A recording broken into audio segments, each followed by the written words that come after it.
ಹೊಡೆದು ಬಿಸಾಕ್ತಾರೆ. ಆತ್ಮೀಯ ಸಜ್ಜನರಿಂದ ಪರಿತ್ಯಜಿಸಲ್ಪಟ್ಟೆನು.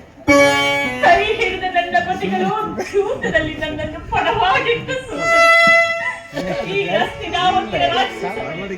ಸರ್ವರ ಸಮಕ್ಷಮದಲ್ಲಿ ಆ ದುರುಳ ದುಶ್ಶಾಸನದಿಂದ ಅಪಮಾನವನ್ನು ತಾಳಲಾರದೆ ರಾಜ್ಯ ನಗರಗಳನ್ನು ತ್ಯಾಗ ಮಾಡಿ ಕಾಡಿದ್ದ ಕಾಡಿಗೆ ಭಿಕ್ಷಕ್ಕೆ ಅಲದಂತೂ ಆಯಿತು. ಕದ್ದ ಕಳ್ಳನಂತೆ ಆ ಕೀಚಕನ ಭಂಗವನ್ನು ಸಹಿಸಿದರೂ ಸಾಲದಿತ್ತು. ಕೊನೆಗೆರಡು ದಿನ ಸುಖವಾಗಿರೋಣ ಎಂದು ಭಾವಿಸಿದರೆ ಹೆಜ್ಜೆ ಹೆಜ್ಜೆಗೂ ಅಪಮಾನ. ವಿಧಾತ, ಈ ದ್ರೌಪದಿ ಹಣೆಯಲ್ಲಿ ಏನೇನು ಬರೆದಿರುವೆ ದೇವ, ಏನೇನನ್ನು ಬರೆದಿರುವೆ.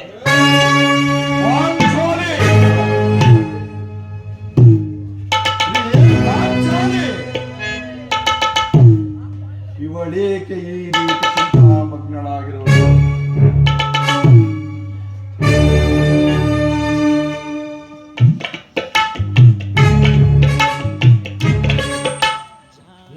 ದೇವಿ ಕಾಂತೆ ಶಾಂತಿ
ಏನಾಯಿತು?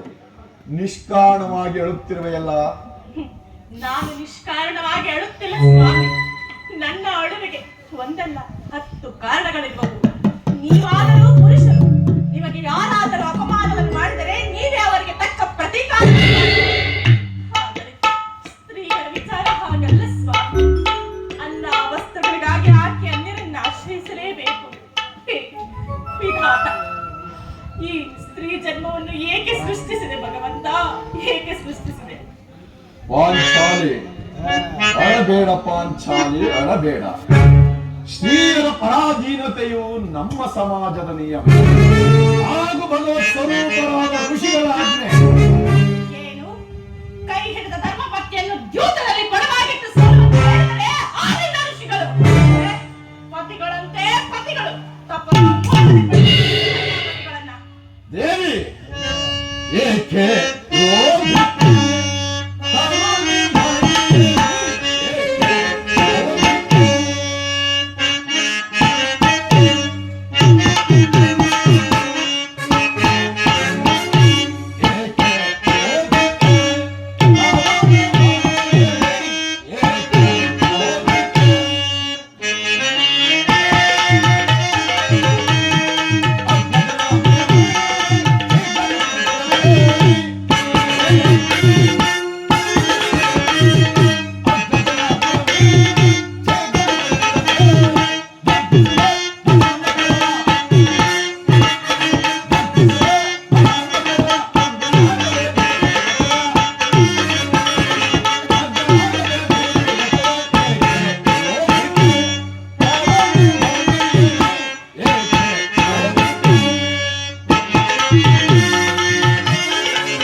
ನನ್ನ ಅಪರಾಧವನ್ನು ಕ್ಷಮಿಸುವಂತೆ ನಾನು ನಿನ್ನಲ್ಲಿ ಎಷ್ಟೋ ಬಾರಿ ಹೇಳಿಕೊಳ್ಳಲಿಲ್ಲ. ಆದಿದು ಆಗಿ ಹೋಯಿತು, ಅದನ್ನು ಮರೆತು ಬಿಡು. ಆದರೆ ನೀನೇಕೆ ಈ ರೀತಿ ಆಗಿರುವೆ, ನನ್ನೊಡನೆ ತಿಳಿಸಬಾರದೆ? ತಿಳಿಸುವೆನು ಸ್ವಾಮಿ, ಆದರೆ ಅದರಿಂದ ಆಗುವಂತ ಪ್ರಯೋಜನವಾದರೂ ಏನು? ನೀವು ಎಷ್ಟೇ ಆದರೂ ನಿಮ್ಮಣ್ಣನ ಆಜ್ಞಾಧಾರಕರಲ್ಲವೇನು? ಅದು ಹಿಂದಿನ ಮಾತು. ನಾನೀಗ ಯಾರ ಆಜ್ಞಾಧಾರಕನೂ ಅಲ್ಲ. ಸ್ವಾಮಿ, ಹಾಗಾದರೆ ಕೇಳಿ. ಈ ದಿನ ನಾನು ಹಸ್ತಿನಾಂಬೆಯ ಮಂದಿರಕ್ಕೆ ದೇವಿಯ ಪೂಜೆ ದರ್ಶನಕ್ಕೆಂದು ಹೋಗಿದ್ದೆ. ಅಲ್ಲಿ ಆ ದುರ್ಯೋಧನನ ಪತ್ನಿಯಾದಂತಹ ಭಾನುಮತಿಯೂ ಸಹ ಬಂದಿದ್ದಳು. ಆಕೆ ನನ್ನನ್ನು ಕಂಡು, ನಿನ್ನ ಪತಿಗಳು ವಾಸಕ್ಕಾಗಿ 5 ಗ್ರಾಮಗಳನ್ನು ಬೇಡಲು ಸಂಧಿಗಾಗಿ ದೂತನನ್ನು ಕಳಿಸಿದರು. ಇನ್ನೇನು ಸಂಧಿಯಾಗು, ಈಗಲಾದರೂ ಈ ನಿನ್ನ ಬಿಚ್ಚಿರುವ ಮುಡಿಯನ್ನು ಕಟ್ಟುವೆ ಎಂದು ಹೇಳಿ ಸ್ವಾಮಿ ನನ್ನನ್ನು ನೋಡಿ ಅಪಹಾಸ್ಯ ಮಾಡಿದರು. ಸಂಧಿಗೆ ಪ್ರಯತ್ನ, ಪುನಃ ಸಂಧಿಗೆ ಪ್ರಯತ್ನ. ಹಾಗಾದರೆ ನನ್ನ ಸಂದೇಹವು ನಿಶ್ಚಯವಾಯಿತು. ಯಾರು ರಾಯಭಾರಕ್ಕೆ ಹೋಗಿದ್ದವರು? ಮತ್ತಿನ್ಯಾರು? ನನ್ನಣ್ಣನಾದ ಶ್ರೀಕೃಷ್ಣ ಪರಮಾತ್ಮ. ಓಹೋ, ಗೋಪಿಕಾಂಗನ ವಿಲಾಸ ವಿಜ್ಞಾನದಲ್ಲಿ ಮಗ್ನನಾದ ಯದುಪತಿಯು ಯುದ್ಧವನ್ನು ಮರೆಯುವುದು ಸಹಜ. ಅರ್ಜುನನು ದಾರಿಕಿಂದ ಹಿಂದಿರುಗಿದಾಗಲೇ ಹೀಗಾಗಬಹುದೆಂದು ನಾನು ಭಾವಿಸಿದೆ. ಅದಿರಲಿ, ಆ ಭಾನುಮತಿಗೆ ಏನೆಂದು ಉತ್ತರ ಕೊಟ್ಟೆ? ಅವಳ ಪ್ರಶ್ನೆಗೆ ಸರಿಯಾದ ಉತ್ತರವನ್ನೇ ಕೊಟ್ಟಿರುವೆನು. ಏನೆಂಬುದಾಗಿ? ಏ ಭಾನುಮತಿ, ಕಟ್ಟಿರುವ ಈ ನಿನ್ನ ಮುಡಿಯನ್ನು ಬಿಚ್ಚುವವರೆಗೂ ಇದೋ ಈ ನನ್ನ ಬಿಚ್ಚಿರುವ ಮುಡಿಯನ್ನು ಕಟ್ಟುವುದಿಲ್ಲ.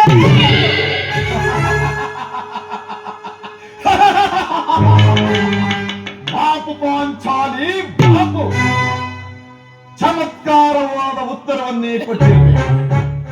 ನೀನು ನಮ್ಮ ಸಂಗಡ ಕದನವಾಡುವುದರಲ್ಲಿ ನಿನ್ನ ಚತುರತೆಯನ್ನು ಮುಗಿಸಿದೆ ಎಂದು ಭಾವಿಸಿದೆ.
ಬನ್ನಿ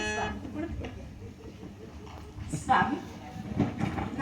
ನೆಕ್ಸ್ಟ್ ಬಿಸಿದ್ರೆ ಪುನಃ ನನ್ನ ಬಾಯಿಯ ಪ್ರತಿಜ್ಞೆ ವಾಕ್ಯವನ್ನು ಕೇಳಲು ಬೆಚ್ಚುತ್ತಿರಲಿವೆ. ಮಾಡಿದ ಪ್ರತಿಜ್ಞೆಯನ್ನು ಮರೆಯುವಂತೆ ಹೇಳಿಯಲ್ಲ ಈ ಪ್ರಚಂಡ ಭೀಮ. ಸ್ವಾಮಿ, ಹೇಳುವುದು ಮಾತ್ರವಲ್ಲ, ಹೇಳಿದಂತೆ ಮಾಡಬೇಕು ಎಂಬುದೇ ನನ್ನ ಇಚ್ಛೆ. ಆದರೆ ಸುಮ್ಮನೆ ಇಚ್ಛಿಸಿದರೆ ಏನಾದೀತು? ನೀವು ಎಷ್ಟೇ ಆದರೂ ನಿಮ್ಮ ಅಣ್ಣನ ಆಜ್ಞಾನ. ನನ್ನನ್ನು ಕೇಳಿಸಬೇಡ ಪಾಂಚಾಲಿ, ಕೇಳಿಸಬೇಡ. ನಾನೀಗ ಯಾರ ಆಜ್ಞಾಧಾರಕನೂ ಅಲ್ಲ. ಶಾಂತಿಯನ್ನು ಬಯಸುವರು ಸಂಘ ಪ್ರಸ್ತಾಪದಲ್ಲಿ ನಾನು ಯುದ್ಧವನ್ನು ಆತುರದಲ್ಲಿ ನಿರೀಕ್ಷಿಸುವನು. ಧರ್ಮಪಾಲನಾದ ಯುಧಿಷ್ಠಿರನು ದುರ್ಯೋಧನನಂತ ಅಪರಾಧವನ್ನು ಕ್ಷಮಿಸಬಹುದು, ನಾನು ಮಾತ್ರ ಸಹಿಸುವುದಿಲ್ಲ. ಹೇಗೆ?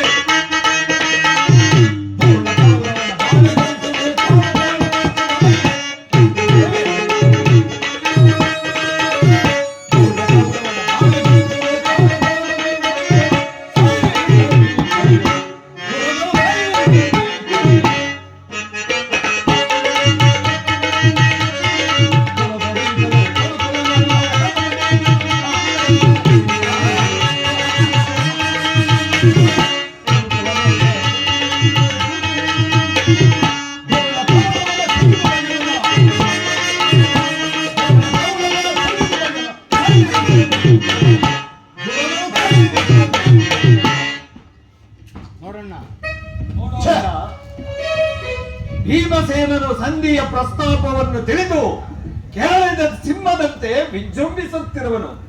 ಆತನನ್ನು ಸಮಾಧಾನಪಡಿಸಲು ನಿನ್ನ ಹೊರತು ಮತ್ಯಾರೂ ಶಕ್ತರಲ್ಲ. ಈ ಬಾರಿ ಅವನ ಕೋಪಕ್ಕೆ ದ್ರೌಪದಿಯೇ ಮೂಲ ಕಾರಣವೆಂದು ತೋರುವುದು. ಶ್ರೀಕೃಷ್ಣ ಭೀಮಸೇನ, ನನ್ನ ಮೇಲೆ ಕೋಪವೇ? ಅಗ್ರಜ, ಪಾಂಚಾಲಿ ಸಮಾಚಾರವೇನು? ಅಣ್ಣನೇಕೆ ಸಿಟ್ಟಾಗಿರುವನು? ಏಕೆ ಸ್ವಾಮಿ, ಈ ನನ್ನ ಬಿಚ್ಚಿರುವ ಬಿರುಗೂದಲುಗಳು ನಿಮ್ಮ ಪ್ರಶ್ನೆಗೆ ಉತ್ತರಿಸುತ್ತಿಲ್ಲವೇನು?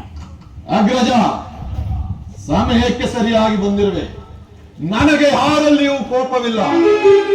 ಆದರೆ ಅರ್ಜುನನ ಸಮ್ಮುಖದಲ್ಲಿ ನಿಮಗೊಂದು ಮಾತನ್ನು ತಿಳಿಸಬೇಕೆಂದಿದ್ದನು. ಅದನ್ನು ನಿಮ್ಮಿಬ್ಬರ ಸಮ್ಮುಖದಲ್ಲಿ ತಿಳಿಸಿಬಿಡುವೆನು. ಈ ಸಂಧಿಯ ಪ್ರಸ್ತಾಪವು ನಿಮಗೆ ಉಚಿತವಾಗಿ ಕಾಣಬಹುದು. ಅರ್ಜುನನು ಅನುಮೋದಿಸಬಹುದು, ನಕುಲ ಸಹದೇವರು ಸುಮ್ಮನಿರಬಹುದು. ಆದರೆ ಈ ದಾಸ್ಯವೃತ್ತಿಯನ್ನು ಭಾವಿಸಿದನು. ದೈಗ್ಧ ಭಿಕ್ಷಕರಂತೆ ಕಂಡವರ ಮನೆ ನೋಡಲಿ ಸಂಧಿಯಾಚನೆ ಮಾಡಲು ಪಾಂಡುರಾಜೇಂದ್ರನು ನಮ್ಮನ್ನು ಪುತ್ರನಾಗಿ ಪಡೆಯಲಿಲ್ಲ. ಈ ಅಪಮಾನವು ನಿಮಗೆ ಸಹ್ಯವಾಗಿರಬಹುದು, ನಾನೊಂದು ಕ್ಷಣವೂ ಸಹಿಸುವುದಿಲ್ಲ. ಅಗ್ರಜ, ಯುದ್ಧಕ್ಕಾಗಿ ನಿಮ್ಮ ಅನುಮತಿಯನ್ನಾಗಲಿ ಅರ್ಜುನನ ಸಹಾಯವನ್ನಾಗಲಿ ನಾನು ಪಡೆಯುವುದಿಲ್ಲ. ನಾನು ಮತ್ತು ಈ ನನ್ನ ಗದೆ ಇವೆರಡೇ ಕುರುಕುಲವನ್ನು ಸಂಧಿಯ ಪ್ರಸ್ತಾಪವನ್ನು ಮಾಡುತ್ತೀರಿ. ನನಗೆ ತೋರಿದನು ನಾನು ಮಾಡುವೆನು. ಒಬ್ಬ ಮಾಡಬೇಡ.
ಪರಮಾತ್ಮರು ನಮ್ಮನ್ನೇ ನೋಡುತ್ತಾ ನಗುತ್ತಾ ಕೋಪ ಬರುತ್ತಿರುವುದು. ಮಾಡಬೇಡ.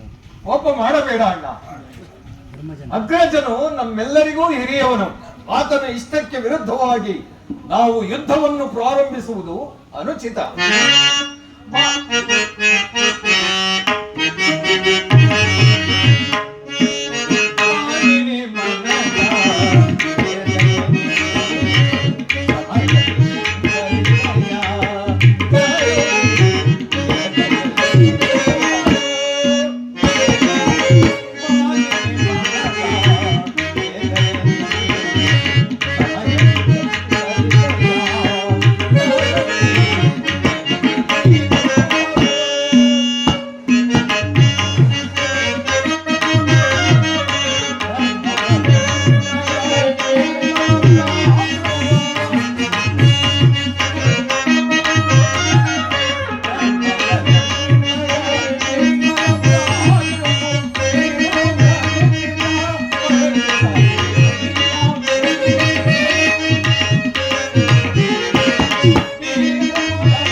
ಇದಕ್ಕೇನೇ ಹೇಳಬೇಕು ಪಾಂಚಾಲಿ? ಸ್ವಾಮಿ, ಧರ್ಮ ಧರ್ಮ ಎಂದು ಹಂಬಲಿಸುತ್ತಾ ಕ್ಷತ್ರಿಯನ ಧರ್ಮ ಏನೆಂಬುದನ್ನು ಮರೆಯುವುದು ನಿಮಗೆ ಉಚಿತವೇ ಸ್ವಾಮಿ? ಯುದ್ಧದಂತೆ ಶಾಂತಿ ರಕ್ಷಣೆಯು ಯುದ್ಧದಂತೆ ಶಾಂತಿ ರಕ್ಷಣೆಯು ಕ್ಷತ್ರಿಯರ ಕರ್ತವ್ಯವಲ್ಲವೇ ಪಾಂಚಾಲಿ? ಕ್ಷತ್ರಿಯರ ಕರ್ತವ್ಯವಲ್ಲವೇ ಪಾಂಚಾಲಿ? ಯುದ್ಧವು ಎಂತಹ ಘೋರ ಕರ್ಮ. ಯುದ್ಧವು ಎಂತಹ ಘೋರ ಕರ್ಮವೆಂದು ನೀನರಿಯೇ. ಅಭಿಮಾನಕ್ಕೆ ವಶರಾಗಿ ನಾವು ಯುದ್ಧಕ್ಕೆ ಅವಕಾಶ ಕೊಟ್ಟದೆ ಈ ಅಭಿಮಾನವನ್ನು ನಾವು ಸಂಧಿಸಬೇಕಾಯಿತು. ಅದಕ್ಕಾಗಿಯೇ ನಾನು ಸಂಧಿಗಾಗಿ ಇಷ್ಟೊಂದು ಪ್ರಯತ್ನ ಪಟ್ಟೆ. ರಾಜೇ, ಧೌಮ್ಯರನ್ನು ಸಂಧಿಗಾಗಿ ಕಳುಹಿಸಿ ಅಪಮಾನವನ್ನು ಹೊಂದಿದಿರಿ. ಕುಲಪುರೋಹಿತರನ್ನು ಕಳುಹಿಸಲು ಇದು ಮದುವೆಯ ಔತಣವೇ ಎಂದು ಕೇಳಿ ಕಳಿಸಿದ ಆ ಗುರು ಗೌರವೇಶ್ವರ ಎಷ್ಟು ಅಪಮಾನ ಸಾಲದೆಂದು ಪುನಃ ಶ್ರೀಕೃಷ್ಣನಾದ ನಮ್ಮಣ್ಣನನ್ನು ಕಳಿಸಿ ಅಪಮಾನವನ್ನು ಹೊಂದಿದಿರಲ್ಲ ಎಂಬುದೇ ನನ್ನ ಚಿಂತೆ. ಏನಿ ಕೋಲಾಹಲ? ಏನಿ ಕೋಲಾಹಲ? ಅರ್ಜುನ, ನಾನಿನ್ನು ಹೊರಡುವನು. ಈ ಸಂಧ್ಯಾ ಪರಾಪರವನ್ನು ಕೇಳುವುದನ್ನು ತೆಗೆದ್ರೆ ಒಳಗಡೆ ನಿಮ್ಮ ಆತ್ಮೋಪಚಾರ ನಿಮಗಿರಲಿ. ಮಾಡಿದ ಪ್ರತಿಜ್ಞೆಯಂತೆ ನಡೆಯುವ ಸ್ವಾತಂತ್ರ್ಯ ಮಾತ್ರ ನಮಗಿರಲಿ. ಅದು ನೋಡಿ, ನಮ್ಮಣ್ಣನು ರಾಜಸಭೆಯಿಂದ ಬಂದಿರುವನು. ಏನು ಸಮಾಚಾರವನ್ನು ತಂದಿರುವನೋ ಕೇಳೋಣಂತೆ.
ಪರಮಾತ್ಮ ಪಾಂಡುಪುತ್ರರ ಪ್ರಣಾಮಗಳನ್ನು ಸ್ವೀಕರಿಸಿ.